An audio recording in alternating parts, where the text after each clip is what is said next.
What is going on, everybody? Welcome. It's Matlock. It's Jason and John. We are back. We're here to talk to you guys about Matlock and all the wonderful things. So, John, I was reading a Garfield comic book, and Garfield promised to expose who John Arbuckle had been sleeping with this entire time. And I did not know. And I was shocked to find out it had been normal. Why? Why would you put normal in there? Come on. That's the only female I could think of in Garfield. First of all, can I just say real quickly? I think we're all very concerned about John Arbuckle and his love life. I mean, it seems to be a disaster, and he just needs to find the right woman. Poor John. He needs to find the right woman. Is that what political cartoons were like back in the day?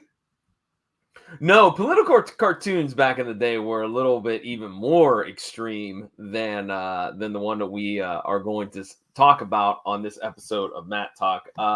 They've always been sharp, razor sharp, and very controversial. But they maybe even took it to a little bit of a higher level back in the 80s, man, where they truly weren't afraid to pull punches. So. But hey, you know what? Before we get into the episode, how you doing, man? Dude, I'm doing great. I've been watching a lot of good TV. I think what I need to start doing, because since I watch so much TV and I never talk about it, because the guys on my podcast, with the exception of Justin, don't really watch a lot of the same stuff I do. So I'm thinking like once a week, I'm just gonna do like a 15-minute television roundup on social media of everything I've watched, because I watch a lot of stuff. I might as well talk to somebody about it, even if it's just dead air. Well, you talk to me every couple of weeks about what you're watching. Do I not count? That's true. And dude, I love Family Law. Are you caught up on that? I've watched episodes here and there. I haven't watched the full season, but what I've watched, I've enjoyed.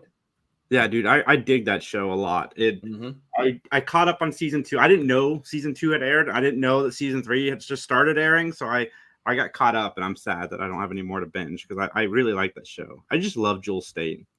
Yes, but Victor Garber's does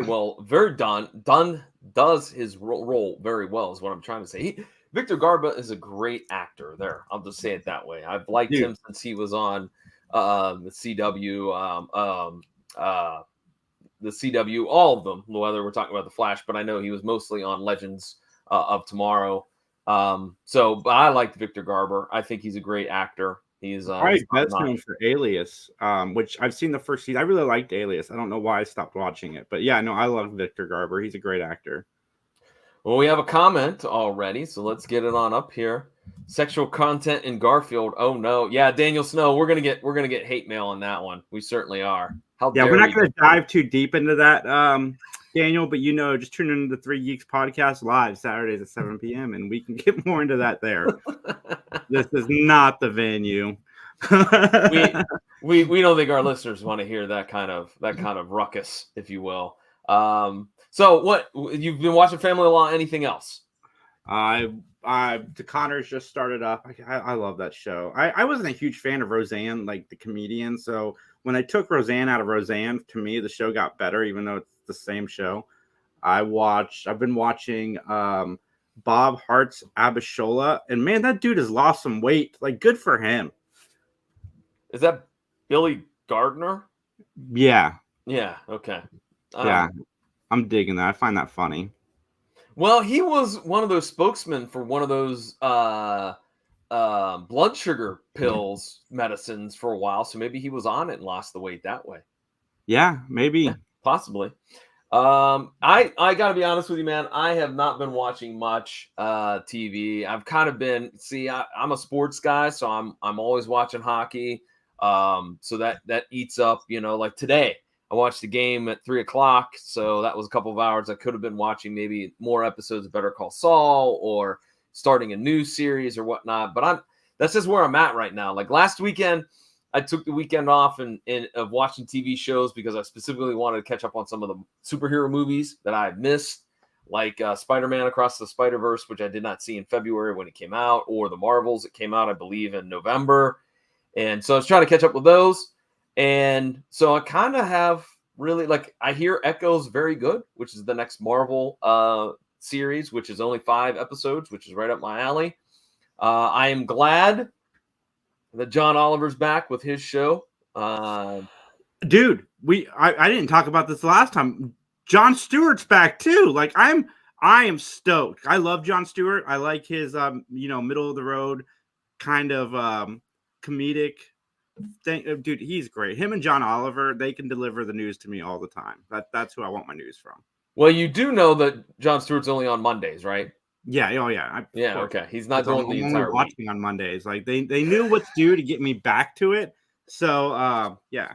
Yeah, same here. I'm only watching the Monday show. Although, sad story real quick. I have to wait until the end of the week to start watching John Oliver because as many of you probably out there, you share subscriptions with family.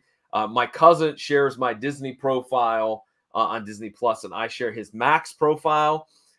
He has switched cable companies, and so he has to sign up for HBO Max here. He said he promised me by the end of the week, and so then I'll be able to catch up.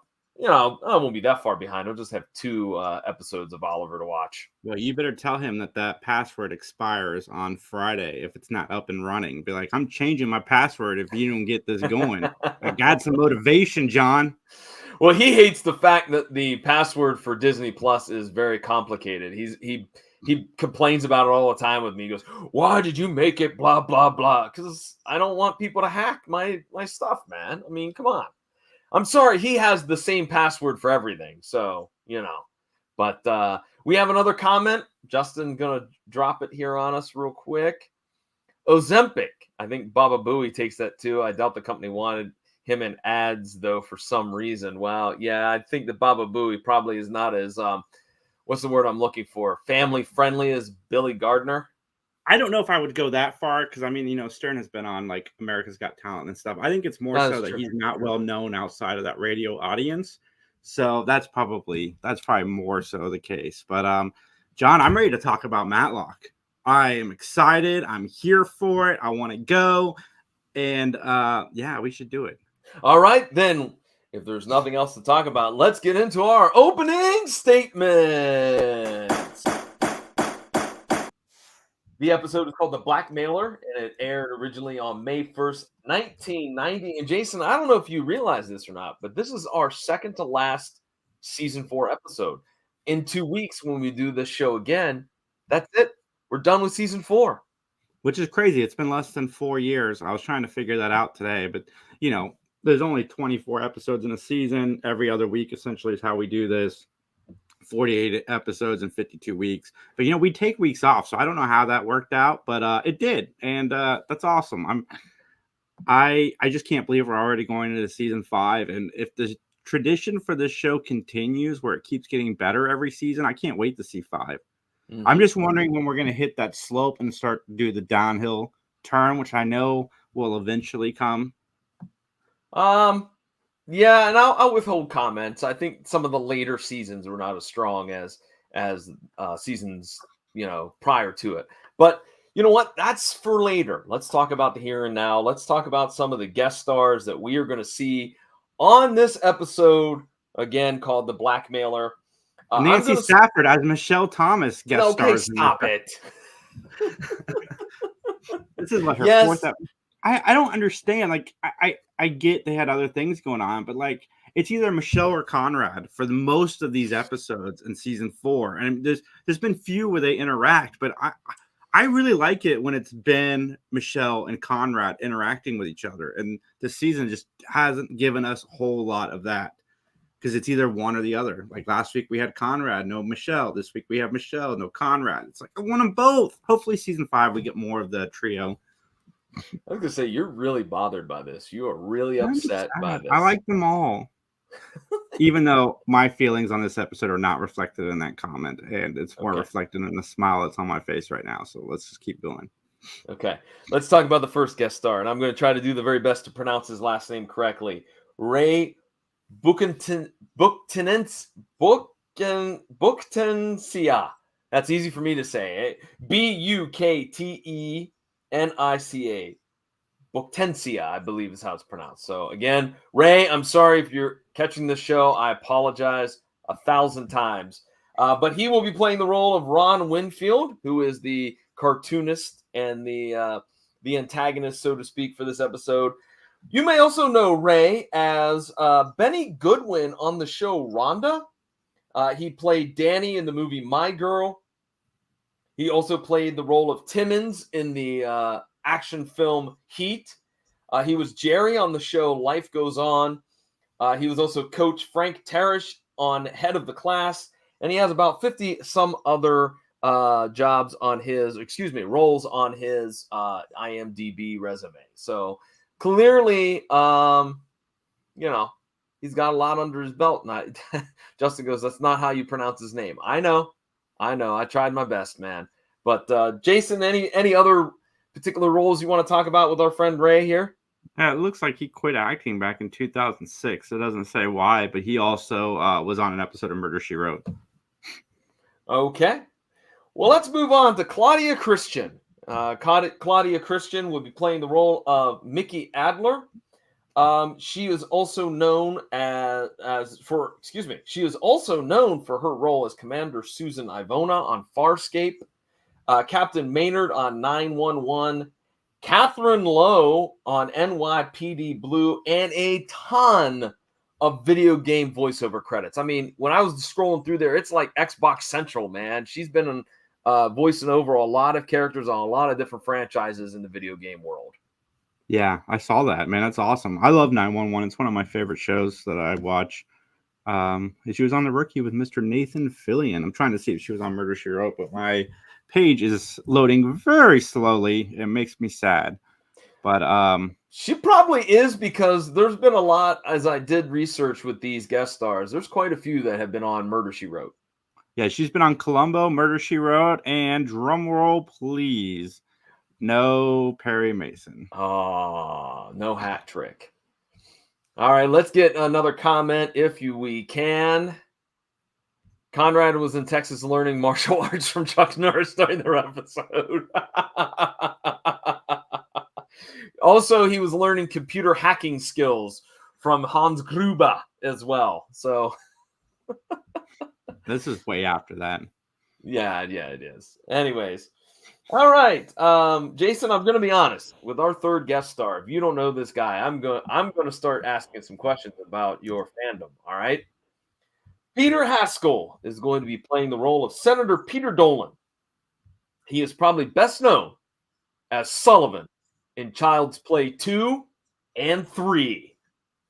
He's the toy owner. See, I knew he looked familiar when I was watching the show. He was the guy who owned the Child's Play, the place where they made the dolls, and one of the cheapest men ever. Because why would you need to recycle a doll? Can't you just make a new one? Like, wouldn't it be more, like, make more sense to just make a whole new one as opposed to just use like some melted plastic from a toy that quote unquote went on a murderous rampage? Oh, this is your wheelhouse, not mine. I don't know. I've never seen Child's Play or any of the sequels. Yeah, you're not really a horror guy, but he was also in Murder, She Wrote. He was in Jake and the Fat Man. He was on an episode of Columbo, but he missed the Perry Mason train, which is sad. But there's two other big roles that we have to talk about. He was on a show called Bracken's World as the character Kevin Grant back in the 70s, which was kind of a little bit, from what I read, it was kind of a behind-the-scenes like mockumentary about Hollywood that lasted a couple seasons. And he was Lloyd Kendall on a soap opera called Search for Tomorrow. Keep that title in your head, ladies and gentlemen. We'll circle back to that in just a few moments. Our fourth guest star is a young lady who has a very interesting role that we're going to talk about. Gwyneth Walsh. She'll be playing the role of Sandra Hopkins. She would later go on to be, I believe it's pronounced Betor, on several different series of Star Trek. I think she was on Star Trek Next Generation, and then she showed up on Voyager, and so it was a recurring character on multiple series of that show. She also played Marguerite Himmler in The Man in the High Castle, Magdalene in the Van Helsing TV series, and she was also in an amazingly awful movie. She played the role of Julie in MXP, Most Extreme Primate. Nice.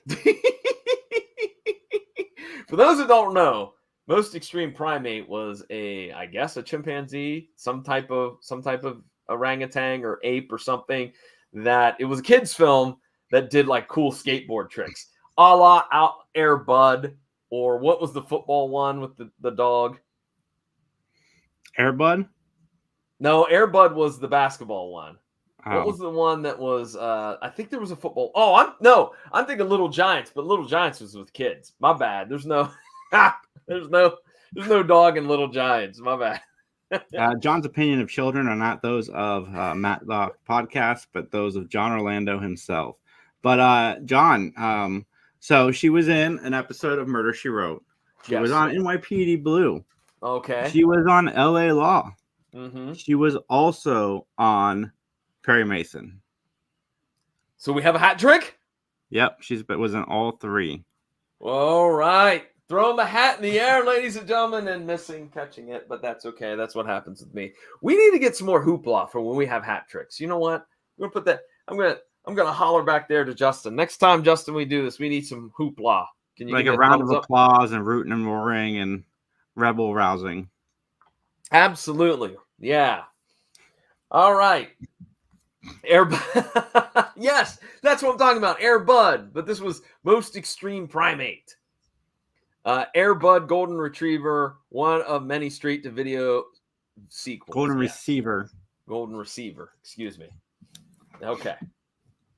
I thought there was one. I thought there was a football one. Anyways, our last guest star is a gentleman by the name of Wayne Tippett. He will be playing the role of Senator Hopkins.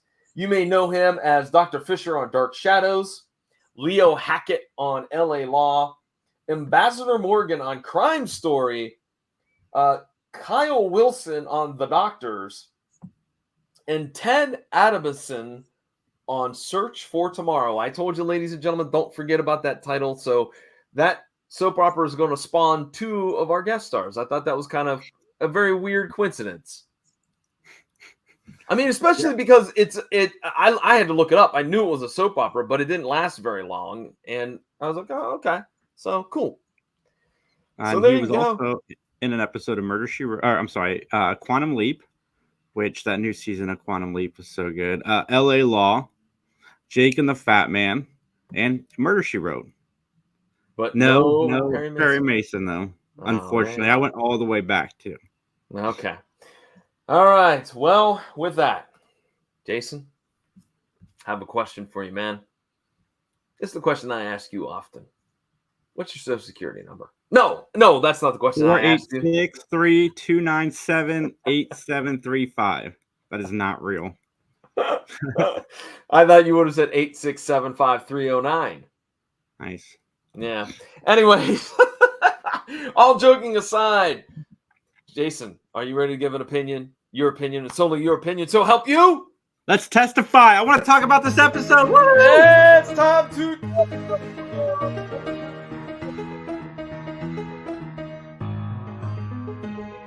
Dude, I'm eager. Let's get into it. Like, this is all right. Let's get into it. The plot: Ben defends Senator Dolan, who's accused of killing a political cartoonist. Let's cut to the opening scene. I like that the font for this episode was very much very cartoony in its own right. You know, that font was great. And it's somebody that is creating a comic strip.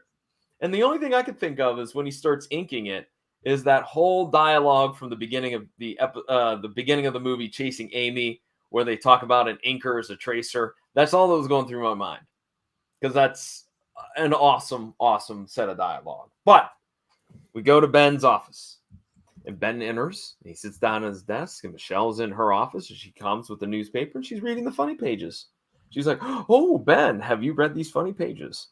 And he's like, "No, I don't read the funny pages, because when it comes to news in the newspaper, all Matlock wants is he wants the factual stories. He doesn't need any happy-go-lucky fiction. No. No zits, no Calvin and Hobbes for him. No. Well, nonetheless, Michelle, she tells him all about the is it called the Peach Pit? Is that the name of the Peach something was the name of the comic strip? Do you remember offhand, Jason? Did you put it in your notes? I don't. I personally read Peanuts and Garfield, and that was about it for my my comic book reading from newspapers. I would still read Garfield if I got a paper. I'm not I was never a big comic strip fan. I mean, I would look through them real quick, but there's never one that I was like, oh my God, I can't wait. I mean, I always found Family Circus to be annoying, but just because I thought Billy was a tool, but I digress. Anyways, so they talk a little bit more, Michelle and Ben, and she talks about, what Ron Winfield is doing, the painting, the picture he's painting, so to speak. And I felt this was a very rude question. Michelle asked Ben, well, who did you vote for last election? That's none of your business, Missy. That's what my mama taught me. You don't ask somebody who they voted for. I wish we go back to that because I'm tired of hearing about who people voted for on social media. Like for real. Yeah, really can't disagree with you on that one. That actually probably would be a great thing. But anyways, so Ben and Michelle, they continue to discuss this comic strip. And again, the idea of libel shows up. And Michelle tells Ben, well, remember, you have to prove that what he's saying isn't true. So then we cut to Senator Dolan's office. Boy, is he mad. He is very upset. He and his attorney are conversing about this, this newspaper comic strip and Ron Winfield, and he wants to sue, he being Dolan. He wants to sue. But again, the attorney goes, well, you got to prove that he's making this up and that it's not true. And so as long as he can't verify those facts, then he's got every right to print this. So we cut to us. Yeah, I mean, that's absolutely how it works. Although, I got to be honest with you, I oftentimes get libel mistaken for slander. I get those two confused. I don't know why. Yeah, that's fair. Yeah, well, libel's in print, slander's verbal. And I believe it's harder to prove slander, if I remember correctly. Well, Mrs. Hopkins, Sandra, is getting ready for work. She's standing in the driveway next to the car. She looks very distraught. And her husband comes out. He's like, hey, we'll see you at the fundraiser later tonight. She's like, yes, of course, honey. She gets in the car, looks out the window, and he pulls away, and she still sits there looking distraught. And at this point, I'm like, yeah, I know who's having the affair. It's going to be Mrs. Hopkins. And she picks up the car phone, and Jason, we've lamented about this many times. She makes a phone call. It's going to cost her $16.50 by the time she's done with it. And she calls Peter Dolan and says, hey, I don't know what to say. Are you laughing at Justin's comment? I'm laughing. Yeah. For those that don't know, he's letting us know that many of the comments that are appearing in the comment folder are just promotional comments. They're not actually from viewers, which makes me sad because I thought we had 10 comments, Jason. No, that's all me. That's all you. You know what, though? I challenge the people listening and watching right now. Chime in. Go down there. Put something in the comments. Talk to us. All right? I don't mind if you interrupt me. Jason doesn't care if you interrupt him. In fact, he welcomes. No, not at all. There you go. Yeah. So comment below. Anywho, so basically Sandra and Peter, they talk about their relationship. And I like that Dolan says that he's not going to abandon her. And I was like, is he really? Because at this point, I still didn't know the motivation of one Senator Dolan. All right, Jason, let's unpack this. What do you think so far? I'm in. Like I'm in. I don't know who's going to kill. I didn't know who the killer was. Well, that's a good thing because you, in the last, 3 or 4 episodes, you've been able to call him out right away. Yeah. Yeah. And I didn't know, I didn't know who was going to get killed going into this episode either. There was no direct line. I thought it was going to be the mistress or the guy. and the You mean the relationship. cartoonist? No, I didn't. Oh, Cartoonist wasn't even on my mind. I oh, thought it was either going okay. to be the lady that was married, Uh-huh. and you buy either, the guy that she was sleeping with on the side, or the husband, or even the guy she was sleeping with that wasn't her husband. I thought one of those two would be the victim, Mhm. not who the victim ended up being. I was I see taken what you mean. aback. I was really surprised. Okay, well, that's a good thing because I think that that's the fun of Matlock is trying to figure out who did it. Hmm. So we cut to Ron's studio, and Ron has an assistant, Mickey, and she is there. And Senator Dolan calls, and he says some unkind things, and Mickey's like, "Well, Ron's not here right now. Of course, he is there."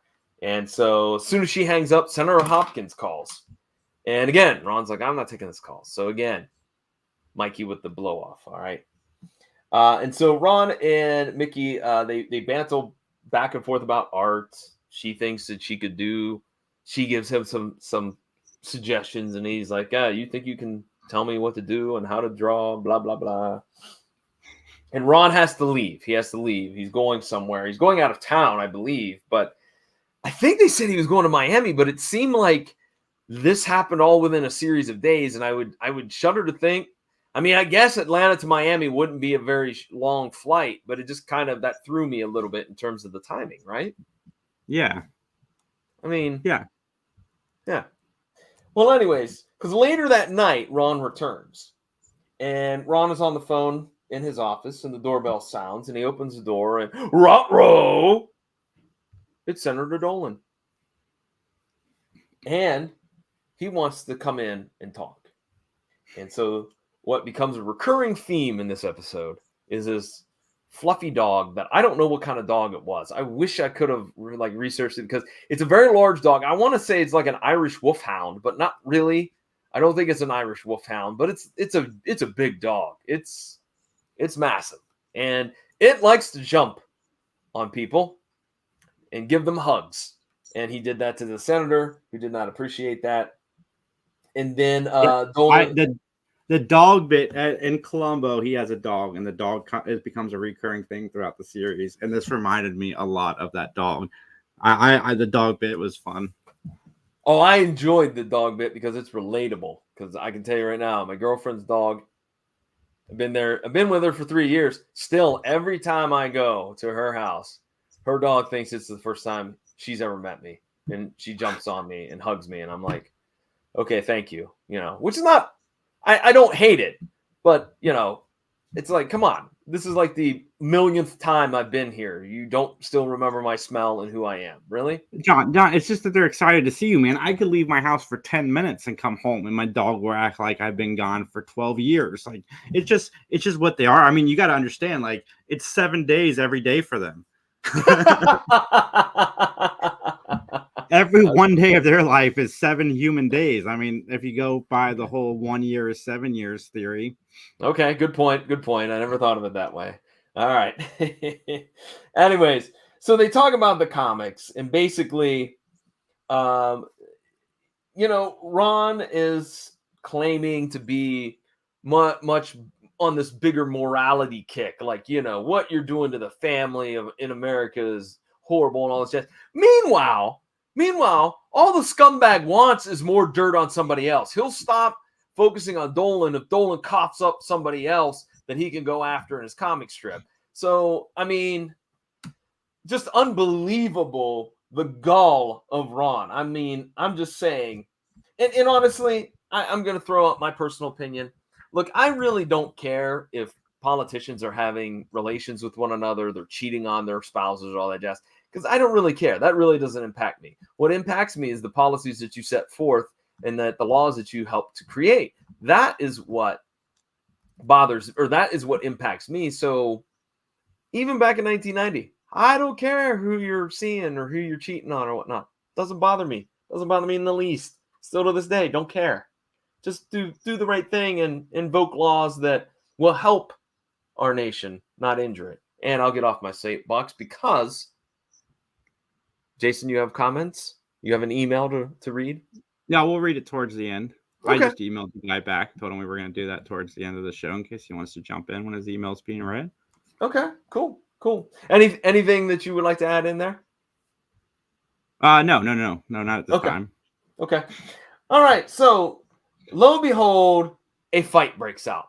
Fisticuffs between the senator and Ron. I gotta say, the senator, man, he is certainly a good fighter. That's what I'm looking for. He could kick some butt. He seemed to handle Ron pretty easily. And so basically they tussle. The senator grabs the strip. When he leaves, Ron is alive. He's hurting. He's kind of banged up a little bit, but he's still alive.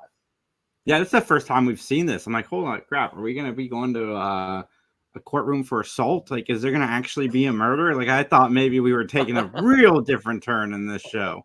But you just reminded me of something, because when you mentioned that this guy could fight, I'm like, yeah, man, age don't mean anything when you fight. So I went to the local market by my house and I went and ordered ham salad, John. And I didn't know ham salad was an age thing. The lady behind the counter told me that I was too young to be buying ham salad. And I'm like, I'm 41 years old. Like, how old is like the right age to buy ham salad? I'm like, I've been eating ham salad since I was a kid. I love this stuff. And I was just, floored. I didn't know that was a thing.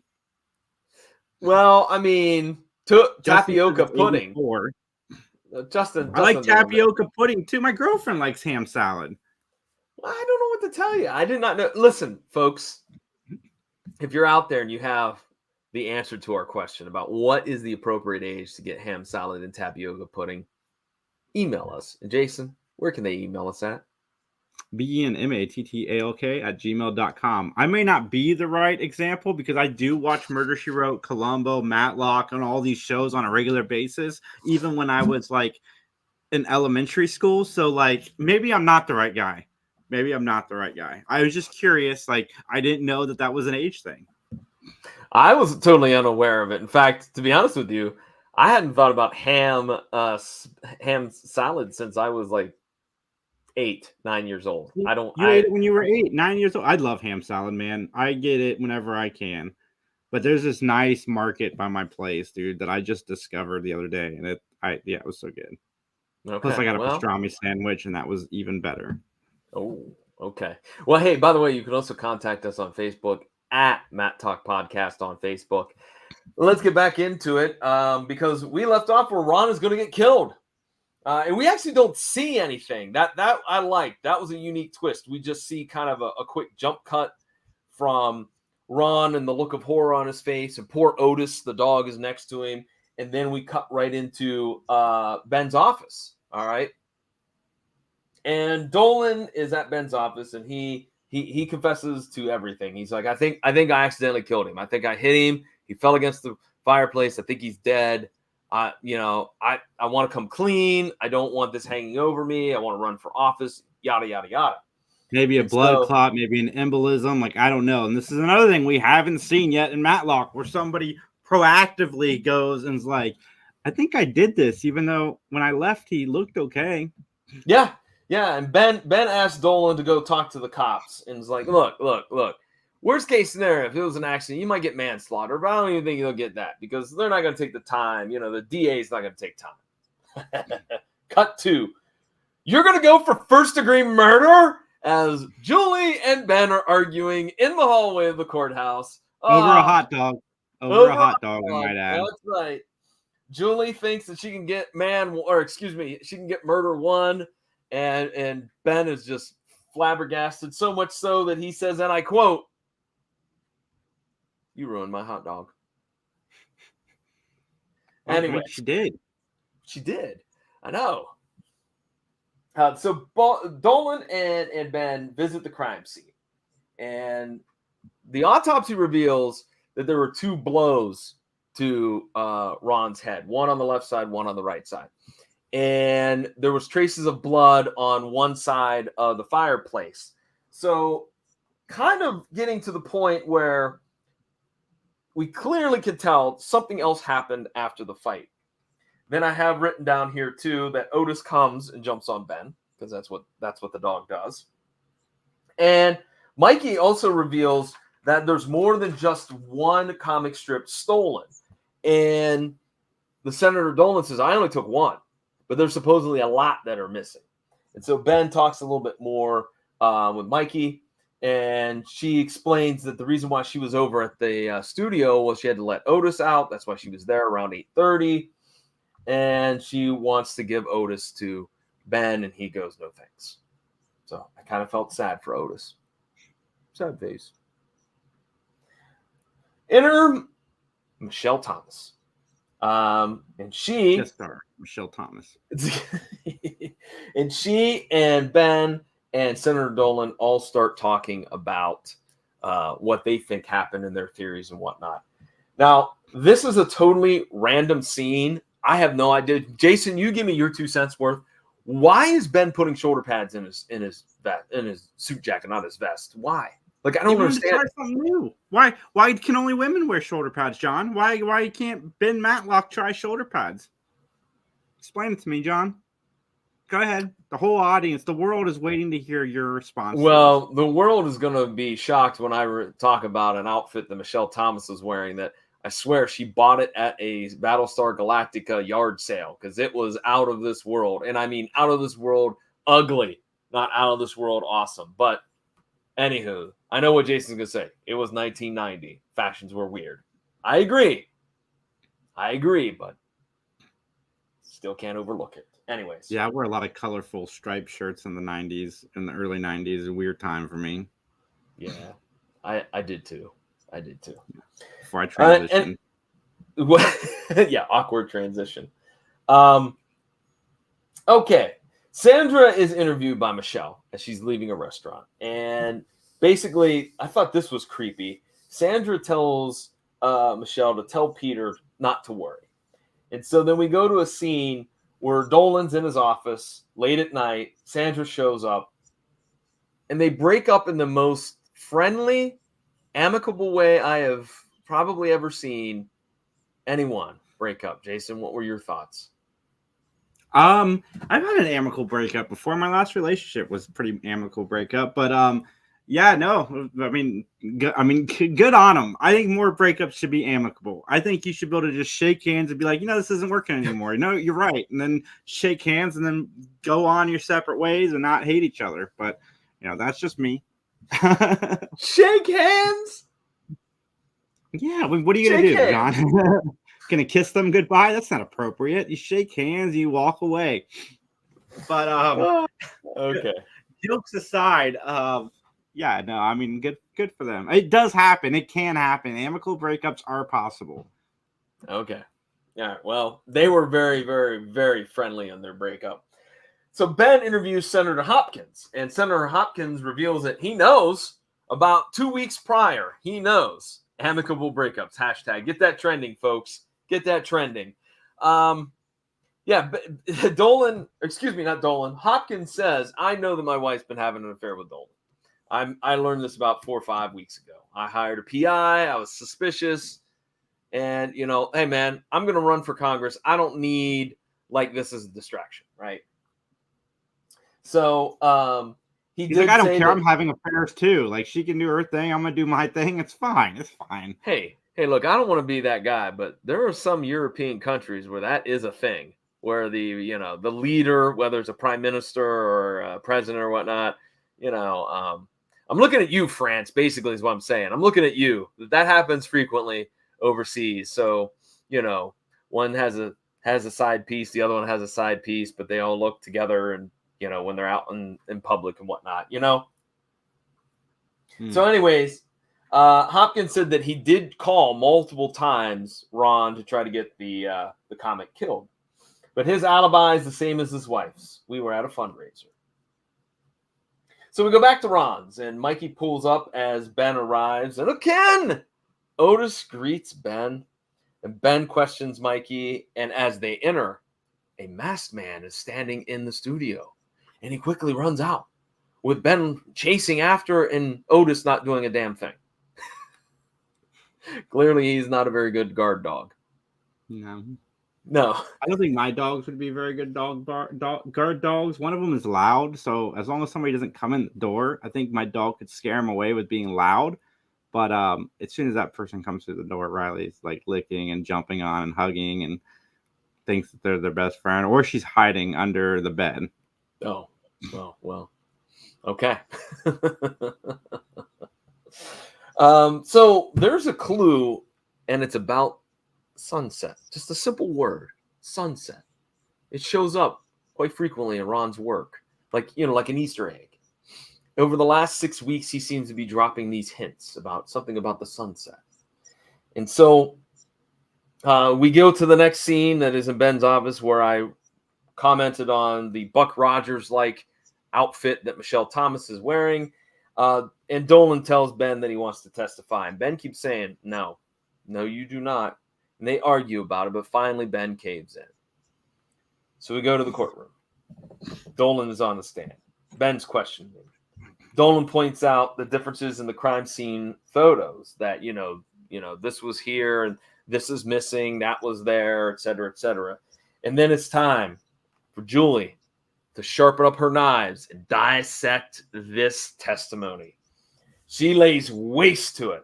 And I like at the end when she goes back to the table, she gives that little grin like, gotcha, Ben, and then has a seat. Again, Ben and Julie, awesome chemistry. And yeah. I was just going to say, do you agree? And obviously you do. Mm-hmm. Wholeheartedly agree.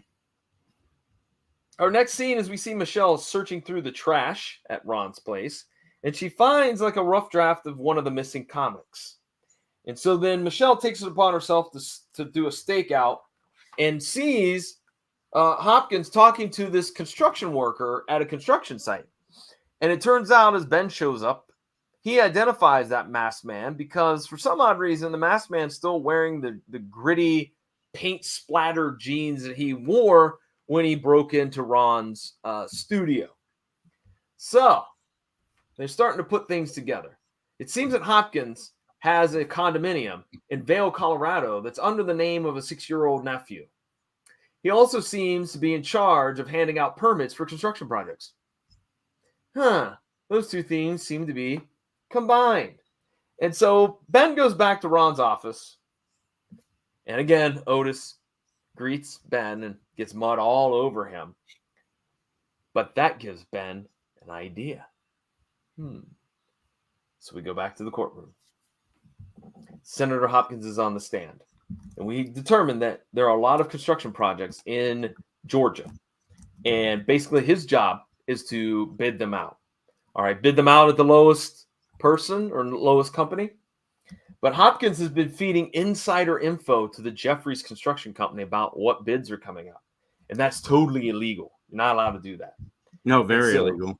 Oh, yeah. Big time. I mean, for folks not watching, here in the state of Ohio, we just went through this like about 2 years ago with a big energy power plant scam that went on with some of these people that were in the government that were supposed to watch over that type of stuff. But nonetheless, Sunset ties to all of these things because Sunset Condominiums was the condominium project that they were working on, and it's the latest of the Hopkins-Jeffrey scam. So Ron was actually blackmailing Hopkins, and guess what? Hopkins was like, "Hey, yo, I'll tell you what, you get the heat off of me. I won't pay you money. But what I'll do is I'll tell you all about Senator Dolan who's schlepping my wife. How about that?" And so, of course, Hopkins denies all of this. And here's my one question. In Ben's theory, Ben will give his theory that Hopkins killed Ron Winfield after the fight with Dolan. How did Hopkins get in to Ron's house? That's my question. In this theory, how does that work? Jason, any ideas? No, not really. Did he follow in because they shut the door? That was my thing. How did he get in the house? Because we never heard the door open a second time. I don't know. Well, Hopkins claims that he's never been in the house. So this is a great theory, Matlock, but So Ben, which I think I forgot this note, didn't I? I did forget this note that Michelle went to the cleaners a few scenes prior to this. And again, what does Ben do? He swipes someone's clothes from the dry cleaners. He uses evidence. We need somebody. Listen, folks, you have any background in the law, please email us. Please contact us. We need to know if this is legal because I'm saying it's not legal. I'm saying you cannot just go and misrepresent yourself and steal dry cleaning to prove your case. Jason disagrees with me. I don't know. I don't know. I want to put that out there, but Okay. But where can they contact us? Hit them up one more time with that email address. That is down below. It is a benmattalk@gmail.com for all of our audio listeners. You can also find it in the show notes. Yep. And of course, Matt Talk Podcast on Facebook as well. So Ben swiped Hopkins' clothing from the cleaner because good old Otis, he trampled right through the spilled ink that was on the floor, and then he greeted the senator and got ink all over his suit. And so on top of that, in the suit, the police took a note from Ron that was basically a list of scams that he had done. And so then we cut to a scene where the jury finds Dolan not guilty, and Sandra and Dolan decide they're going to leave hand in hand and face the music no matter what happens. And we fade to black. And that, my friends, is the episode, The Blackmailer. Jason, got any other comments, concerns, questions, whatnot? No. All right. Well, then it's time for us to get to our closing statements. This is the part of the podcast where John and I will rate the show on a gavel system. 1 gavel means that it was not very good. 5 gavels means it was absolutely amazing. Negative 10 gavels means that I am following my DNA trail and moving to Spain to become Spanish because I am 13% Spanish. What?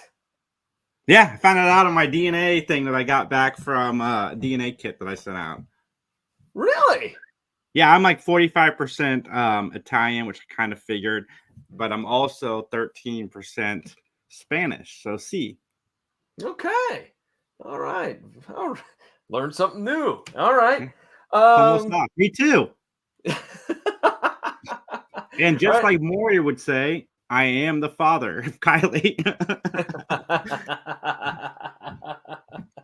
But I already knew that. Anybody that's seen us next to each other knows that my daughter is mine. I was going to say, you're not fooling anybody. Everybody knows Kylie's your kid. Anyways, who wants to go? Do you want to go first? Or you want me to go first with the ratings? I'm going to go first because this was a damn good episode. And I am going to rate it 4.98. It was very, very, very good. The reason I give it a 4.98 and not a 5 is because, like, give me Conrad. Come on, guys. Let's get them all on the same episode together. I hope the season finale, it's all one big party. We get Michelle, Conrad, and Ben together singing Kumbaya, at least for a minute. But good, damn good episode. Season 4 is just on another level from all the other seasons. I say this every week. And this was a good one. It was a very tight story. Okay. I give it 4. I give it 4. I get him out of here. Come on now, no. Listen, you are so petty. You have to break it down like decimal points. You know, come on, man. I stick to the whole numbers. It wasn't a 5. It was darn close, but it wasn't a 5. I like the Julie and Ben interaction. I actually like the fact that, I don't know about you, Jason, and let's talk about it. I thought Ron Winfield was a scumbag. I really do. I don't think like he was the beacon of democracy that he was claiming to be from his actions. I mean, there's a lot of great political cartoonists out there. We have some that are nominated that live here in Columbus, Ohio. Their goal is to inform people, and I feel like they do that in a decent, honest way. I felt like Ron Winfield was crooked as the day is long. He was an opportunist. He was an opportunist cartoonist. I don't know about that. I don't know. He was an opportunist, man. He wanted to make money. He was blackmailing. Like, he's like, yeah. But if you're a political cartoonist, you should be doing it for the right reasons. Well, I didn't say he was trying to do it for the right reasons. No, he's an opportunist. He wanted to make some money. Well, and I also enjoyed the shtick with Otis the dog. As I said, it was very relatable to me. I again have the big question: how did Hopkins get into Ron's house? You know, and the question about the suit and again, swiping stuff from the dry cleaners. But again, I enjoyed it. I give it 4 gavels. Now, I understand you have an email you would like to read, so let's hear that email, I man. do have an email, guys, and if you guys want to tell John how wrong he was about his rating, you can email us at bnmattalk@gmail.com to be featured on a future episode. So today's email is from G. I'm not going to say the last name because I don't know if it's his real last name, and I don't want to give any specifics out if he doesn't want me to, but his name is Garrett. And it says, "Hey, I recently jumped on the Matlock train a few months back looking for a show to keep on in the background the days I work from home. For some reason, the show just scratches an itch I never knew existed. Maybe it's the nostalgia factor, the non-overwhelming pace, the nice flow of new characters, guest stars, or just my love of Andy Griffith, but I dig the show. It's safe to say not many 31-year-olds are out here hyping up Matlock, but hey, maybe I'm wrong. Hey, we did for many, many years till we started this. For some reason, I do sense there's a dip towards more people watching TV shows like this and others from the 80s, 90s for whatever reason. I can hypothesize as to why, but I'll leave it up to the individual watcher to figure it out for themselves. Stoked to find a Matlock podcast and really cool hearing the stars from the show jump in on the pod." And then it says, "P.S. The show's theme song is great, but I'll never understand why they throw in that unnecessary cheesy sounding whistle at the end. It almost makes it cartoonish or like it's circus music." I never thought of that until I read that. Same and here. I completely agree. Same here. Did you say his name was Garrett? Garrett. Garrett. Well, thank you, Garrett, for the email. We really appreciate it. And you know what? If you like what you like, that's all that matters. It doesn't, to me, I'm a guy that doesn't look at age and make sure that age defines me. Hey, man, I've liked Matlock ever since I was, as I've said many times before, I don't really remember it a lot as a kid. I found it when I was much later in life and enjoy it. So we're glad that you're listening. We're glad that you like the podcast. Thank you so very much. In fact, thank you to everybody. Jason, I think that we really have, in the last couple of episodes, I'm gonna pat ourselves on the back. We certainly have gotten a lot of fandom, a lot of people viewing, watching, listening to this podcast. I get a lot of DMs too, which I need to start maybe reading those on here too, of people sharing tidbits from the episode. So maybe I'll start doing that as well. And if guys, feel free to reach out to me. I can't speak for John, but on any of my social medias, even Facebook, like I don't care. I don't put a lot of family stuff on there, so feel free to hit me up on Facebook. Yeah, and hit us up on the Facebook for Matt Talk, or you can find me, through my other podcasting outlets. PVD MVP on Twitter is my personal Twitter handle that cross promotes both this show and my other personal podcasts. So, but again, it's been great. It's been fantastic. Like I said, over these last few shows, we've had so many people liking the show, viewing the show, listening to the show. It means a lot to us. And we're glad that you enjoy listening to us talk about this show and the silly hijinks that we get involved in too. Thank you so very much. And do us a favor, rate and review if you're listening to this through audio platforms. Like, subscribe, and guys, even if you participated in the chat today, it doesn't help as much as it should. Jump in the comment section if you're watching on YouTube. Leave a comment. Just a comment, just a like, just a share is huge. Like, even if you don't have the time to type out a comment, just hit that like button. You have no idea what it does for us, and we greatly appreciate it. Yeah, and you know what? Also, too, I want to give a thanks as well to our unsung hero, our producer, Justin, who's backstage running the show, so to speak. He's the one that straightened out Air Bud for me this week and running the music and everything. Thank you very much, Justin. We couldn't do it without you because it's hard to do the hosting and the promoting and and everything else that we have to do. So thanks, Justin, again for jumping on this crazy wild train of ours. And you know what, Jason? Should we probably just wrap things up here, or should we talk about our individual podcast projects real quick? Street Geeks Podcast, we're live every Saturday at 7 p.m. We have an interview with Jeff DeWolskin coming out this week. I will be hanging out at a hockey game with Max and Justin, so maybe we'll do some social media stuff on the way there and back. Who knows? So follow us on all social media platforms at 3 Geeks Podcast. And PVDcast is my personal podcasting project. PVDcast.com is where you can find it. It is also available through all those major podcasting outlets. If you love music, if you love music, if you love movies, is what I meant to say. If you love movies, this episode's all about my conversation with local film critic Paul Markoff, talking about the movies from last year, 2023. Keep your eyes out. There's a list floating around the social medias. That's a spoiler list so that we don't ruin anything for you. But nonetheless, you can find me, PVD MVP on Twitter, at PVDcast, Threads, Instagram. Which one am I forgetting? Threads, Instagram. Oh, Facebook. How can I forget Facebook? Anyways, so with that, hold on.